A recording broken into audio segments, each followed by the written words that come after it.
Our podcast is brought to you by Northern Bee Books, stockist of the largest range of new and second-hand bee books. Specialist publishers including the Beekeepers Quarterly and Natural Bee Husbandry magazine. Check them out at northernbeebooks.co.uk. Welcome to the Kiwimana Bay. This is episode 152 of our beekeeping show. Glad you could join us. This is the Honeybee Corridor. We are Gary. And Margaret. We are Kiwimana, and Kiwimana are beekeepers from the hills of the Waitaki Ranges on the wild west coast of Auckland in the North Island of New Zealand. Yes, we build and sell beekeeping equipment and bees, provide beekeeper services and education. Yes, and in this episode we talk about the Honeybee Corridor and can American Foulbrood be cured? We also have roving reporters checking in from New Zealand and the United States of America. Wow. The show notes for this podcast are kiwi.bz/152. So, Margaret, how's it going? Yeah, good. How are you doing? I'm good. Yeah, okay, well. This show's a lot of struggles getting it finished, but we're doing it. Yeah, we're doing it. We're doing it a little bit later, but, you know, this is the way it's been, and the weather's been doing that too. So spring is late, and here we are. But no matter which way you want to manage your bees, Gary, we have all been challenged this spring. And here in New Zealand, on the wild west coast of Auckland, it's been no different. The weather is causing us delays in our spring start, with weather just causing the bees to stay indoors with cold temperatures returning, and that resulted in our bees having to feed more heavily. It's just been ongoing. Yeah, it's been crazy, isn't it? So how does an organic or natural beekeeper like yourself, Margaret, help with this kind of crisis? I think that the benefits of being a natural beekeeper means that we save honey frames for our colonies, and our girls get the nutrients they need rather than us having to buy in sugar and then having to prepare it, which takes time and money. And let's face it, it's not the best food. We all know the best food for honeybees are their own honey. We still have some honey frames left, but we're getting down to the wire. The weather definitely has been changing more than farmers change your underwear. Yeah, I reckon. Well, I know the weather's been awful, but changing underwear aside, even now, just as we prepare for this show, we've had weather warnings for strong winds and more rain. The contrast was that yesterday we had temperatures of up to 23 degrees Celsius, and it was very, very hot out there. But it's a whole different story today, isn't it? It's been raining again. So what do you think? What have the bees been doing today? Not much. They hardly flew today. Then we had a drop in temperature and then heavy, consistent rain. And I know I'm going on, Gary, but inside the hives, while all this is happening, the girls are still trying to work hard to keep the temperatures up in the hive, especially in the split hives, which are raising new season queens. And they need temperatures around 36 degrees Celsius to get a really good, strong queen. And so that means they are using their honey stores to help them get that energy they need to vibrate and keep the brood and queen cells warm. To be honest, I think that the weather has been a real challenge and a real pain in the hive. Yes, when you've split all the hives, though, so how many more have you got to go? End of September saw the most of the hives split, and I've only got 2 more to go, but yesterday I split the strongest of the 2 hives and 1 left, which I need to check again, so I'll go in and check that, but I'll do that next week, give them another week. So nearly there, but I do feel quite tired with it all. Yeah, I can see why. Yeah. And so what are you expecting results then? I think it's now a wait and see, and sometimes we just have to be patient. I've got a bit of a break with doing treatments and that kind of thing while the bees are rebuilding.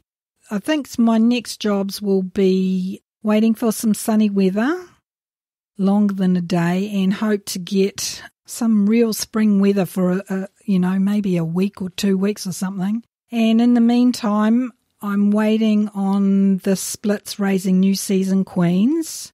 The colony that had a queen cell, which I split, I have seen yesterday that there is a little queen in there. I haven't seen her laying yet. It's just a bit early, and she might have been delayed because of the weather. So we just have to wait and see. Did I say that I was going to go and inspect the older queen colonies? I think so. Well, if I didn't, that's what I'll be doing. And the lawns, I'm hoping for the lawns to dry out and there's not too much mud. I got really muddy the other day. But can't wait to report our results, so watch this space. Anyway, it's spring here in New Zealand, but you wouldn't know by looking at the window. But what's been happening around the world? Let's hear from our KM152 roving reporters. This week we hear from Auckland and Colorado. First up, let's hear from Colorado. Okay, we hear from Nicole in Colorado. And Nicole runs a small hobby farm in Pueblo West, Colorado, with her husband Patrick. She loves animals, the outdoors, and orchids. Wow. Well, check out her blog and podcast over at heritageacresmarket.com. Hi there, it's Nicole from Heritage Acres in Pueblo West, Colorado. So it's been unseasonably hot here. It's been in about the 90s during the day when the average here is in the low 80s. So the bees have still been foraging. There's still a lot of plant life, a lot of nectar and pollen available. So generally we harvest around Labor Day. However, we've just left our honey super on and let the bees just fill up as much as they can because this has just been such a strange, unseasonably hot season with so many natural resources still available. Our nights are a bit cooler, so we're seeing a lot less bearding. The bees are totally going home at night, and we're starting to consider some winter prep, especially mouse guards here in Colorado. That's definitely a concern. So here, once it starts to get a little bit cooler during the day, we'll look at placing our winter quilts and to kind of help insulate the bees a little bit better. Also, this time of year, we're really concerned about watching for robbing, not only by wasps, but also by other bees in the area. So this is also a really good time of year to combine weak hives. And if any hives are still a little light, then we'll work on feeding them so that they have plenty of resources to get through the winter. For more information on beekeeping, feel free to check out our website, heritageacresmarket.com, or our podcast, Backyard Bounty. Awesome. Yeah, well, good to hear from Nicole in Colorado in the big old US of A. Yes, and I've been listening to her podcast. It's quite good. It's not only about bees, it's about chickens and all sorts of things, so it's quite interesting. There's always plenty to learn about chickens. Yeah, so the temperatures are 26 to 32 Celsius, which is quite hot, eh? Yeah, it's still warm there, eh? So it's good to get some more work in, and the girls will make the most of it, I'm sure. Yes, and get those mouse guards on because you don't want mice living in the hives. No scurrying mice around there chewing things and making problems. That's right. Now let's move on to Point Chev, and we speak to Goodney. Okay. Goodney is an amazing beekeeper from Auckland and West Auckland. Thanks to Goodney for... She's not from West Auckland. Oh, sorry. I'm sorry. That was just my Freudian slip. So Goodney is actually from...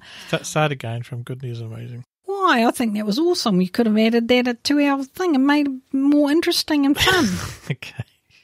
Okay, she is an amazing beekeeper, no less. And we thank Goodney for all her support and for what she does for us here at KM152, and check out her roving report. Hi, Margaret and Gary. My name's Goodney Hunter, and I'm excited to be reporting to you for the first time from the stunning suburb of Point Chevalier in Auckland. I have a long bench hive sitting on a deck facing west towards the Waitakere Ranges. I started my beekeeping journey in 2017 with a Langstroth hive and with Margaret at my side as a mentor. I changed to a long bench hive because of back issues lifting heavy bee boxes. The hive holds 36 frames that can easily be inspected and manipulated, and I love that there's a window along the entire length at the back, so I can peek in and see where the bees are congregating in the hive. There are 3 inspection boards which make it easy to treat for varroa, check the mite fall and general debris. Over winter, I left the hive in peace, but carried on my Varroa treatment with oxalic acid vaporization every 2 weeks. In September, I did my first spring inspection. From the 8th to the 15th frame, I saw cap brood, larvae, and lots of healthy bees, as well as a few drone cells. On the 14th frame, there was the queen. Hey, it's always good to see the queen. I'm very lucky to have a techno-savvy husband who has rigged the hive to a software monitoring program called Hive Tool. Ours is the only hive registered in New Zealand, and anyone can check us out under the name Windrush. It records and graphs weight, temperature, and humidity in the hive, as well as the outside temperature, sunlight, and rainfall. That's it for now. Spring's here, and as Margaret would say, awesomeness bananas! Banana! Awesomeness, and if you want to see the data from Windrush... We'll have the link in the show notes. It'll be kiwi.bz/152, and it's quite interesting, eh? Yeah, absolutely, and you will be tracking that over time as we go along and see how things go for Gutney's colony in the Lifestyler. Because she's in sort of central Auckland, you can probably use it as a general guide for most of Auckland, eh? Yeah, it's interesting because I went to Avondale, which is in West Auckland as well, and then I travelled home and the temperature was 4 degrees warmer in Avondale than it was in where we live. So that's just an indicator of how things can be so different, even if you're in quite local areas, that can be quite different. Yes, absolutely, and it's 70 degrees Fahrenheit there at the moment. It's awesome that we can look at it in real time, eh? Oh, that's amazing. What's happening, Goodney? Why is it so low? It's gone quite low, eh? Look over the last week, it's dropped down. Anyway, enough of that. You guys can't see it. You go to the link and have a look yourself. It's quite interesting. Yeah, and I think one of the things that happens is the Lifestyler, because it's a long bench hive and it uses Langstroth size box sizes and Hoffman frames, the heat can be dealt with by the bees differently. So it is interesting to see that the heat would be spread along rather than going up in a Langstroth. So, yeah, I do find this really fascinating. So, we'll watch this space on that one. So check it out, guys. It's fascinating. Do you want to be a roving reporter? Yes, you do. It would be awesome if you could help create the buzz by being part of the show, reporting in from your location while in the field. If so, could you record a quick update, 1 to 2 minutes of your local weather conditions and what people should be doing with your bees in your area, and email that to gary@kiwimana.co.nz, or there's a link there to the speak pipe on the show notes page. Awesome, and we look forward to hearing from new folks as well, and those of you who didn't have time to do a report, we look forward to hearing from you next time. Cheers, guys. Yeah, we hope everybody's well out there, and thank you to Gutney and Nicole. Yes, so thanks guys for being roving reporters. That's fantastic. You know, as we become more popular, Gary, this is becoming such an interesting adventure, isn't it? And we're so glad that people are including us on their adventures. And, you know, whatever they share with us is so helpful for others. So keep it up, guys.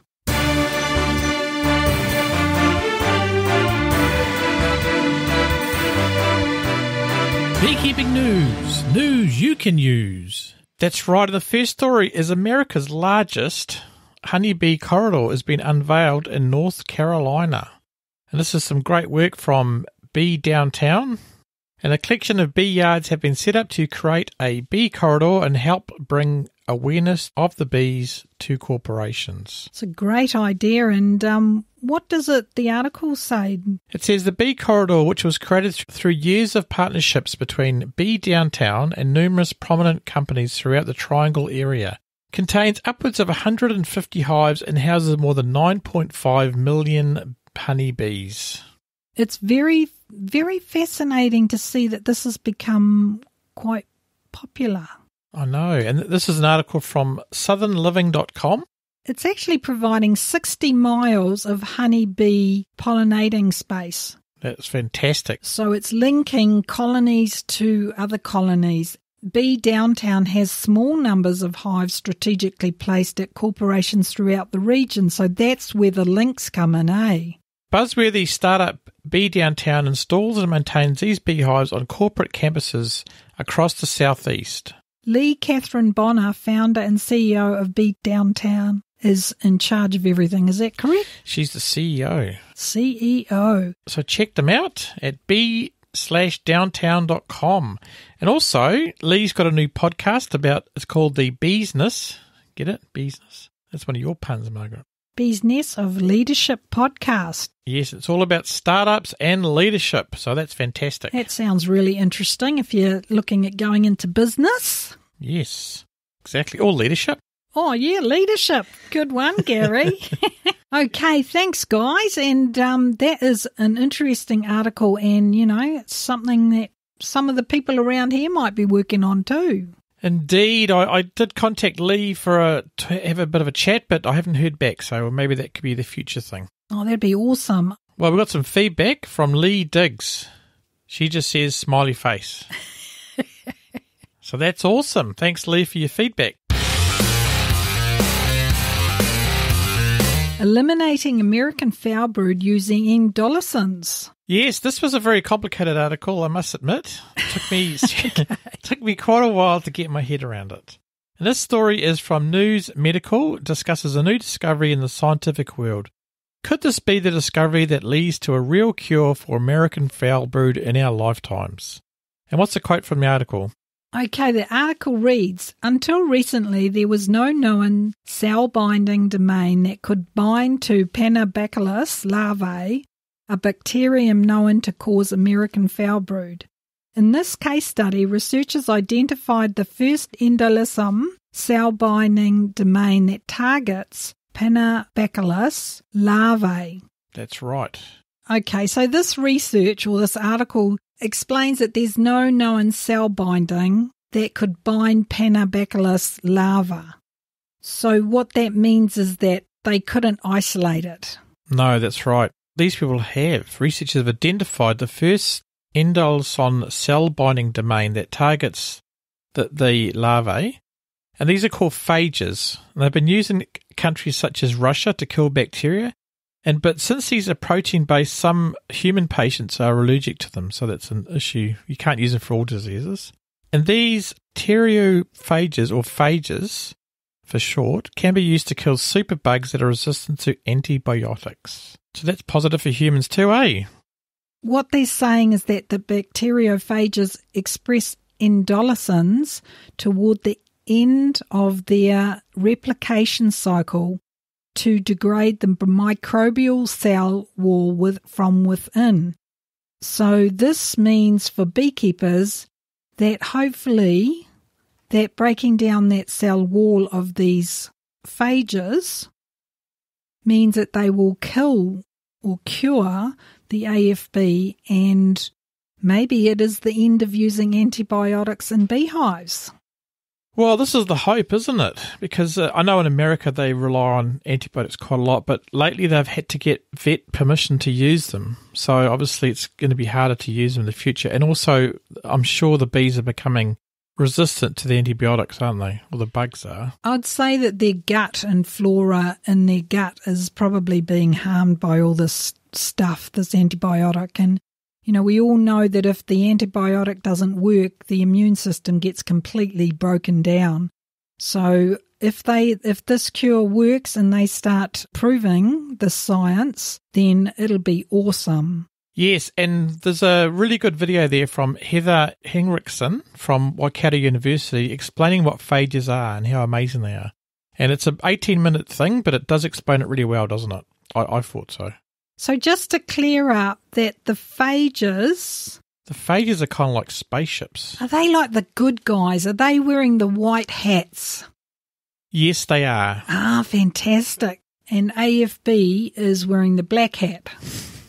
Yes, absolutely. Awesome. Okay, now I get it. The phages are basically they're like bacteria that go inside viruses and kills them from the inside. Yeah, so they're the white cap guys. They're the good ones. Awesome. Yeah, okay. So check out the video because we're not scientists or ever played one on TV. But Heather is. You know, this sounds good, eh? This sounds positive. So hopefully we can get a cure for AFB. What do you think? Well, I'm just excited about this. If it all comes to fruition, I think that this will be fantastic and beekeepers in America can stop using all these antibiotic things. Well, and beekeepers in New Zealand can stop burning their hives. That'll be just amazing. Oh, man, I just hope this happens. Me too. I hope so too. Did we get any feedback? Yep, the bees think it's fantastic. How did the bees log a comment?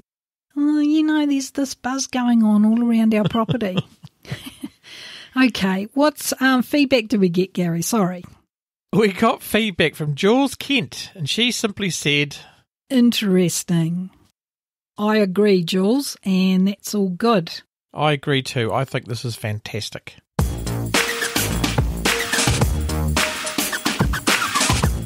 Okay, we got some feedback, this time from Vienna. Yeah, it's good to get feedback from all over the world, and Lothar got in touch and he said, we just had Thomas Seeley in Vienna and he recorded 3 talks and a Q&A for their European podcast, which translates to Bee Podcast. Which usually is in the German language. But he said, I decided to publish Tom's talks in an extraordinarily long 5 hours and 40 minutes English episode for all us who speak English. And he thought we might be interested in this. And we are. And it's fantastic. Yes, we've listened to probably an hour of it, eh? It's great so far. Yeah, and he said, Lothar says, feel free to share the link with our audience if we want. And we want. And we have. And he said also, keep on your work. I don't hear every episode of yours, but at least some. All the best from Lothar. Thanks, Lothar. Yes, we must start producing more German shows for you guys, but we don't speak it, do we? We can speak Dutch, can't we? Ja, ik kan een beetje Hollands praten.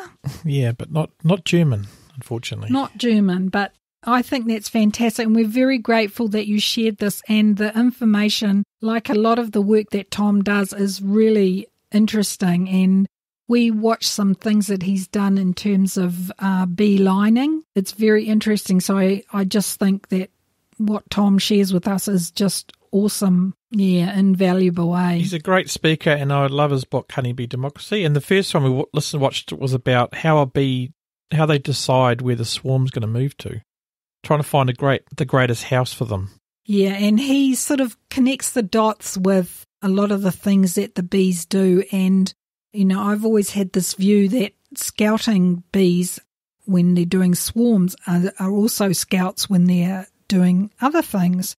So it's a skill that they use not only for swarms. So that was really interesting. And Tom's research into this is just fantastic. Yes, absolutely. So thanks, Lothar, for getting in touch. Check out the show, guys. It's well worth the 5 hours. Yeah, cheers, Lothar.